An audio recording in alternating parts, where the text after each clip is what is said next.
ആലപ്പുഴ മുല്ലയ്ക്കൽ ശ്രീ രാജരാജേശ്വരി ക്ഷേത്രത്തിൽ മണ്ഡല ചിറപ്പ് മഹോത്സവം നടക്കുകയാണ്.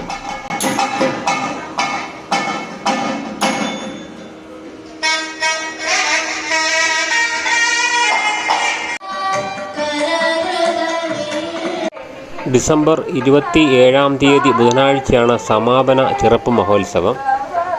അന്ന് പ്രത്യേക കളഭാഭിഷേകം, നാദസ്വര കച്ചേരി, പ്രസാദമൂട്ട്, ശീതങ്കൻ തുള്ളൽ, ഹരികഥ, പ്രശസ്ത സിനിമാ പിന്നണി ഗായിക നയന നായർ ആൻഡ് ബാബു റഹ്മാൻ അവതരിപ്പിക്കുന്ന ഗാനമേള തുടങ്ങിയവ ഉണ്ടായിരിക്കുന്നതാണ്.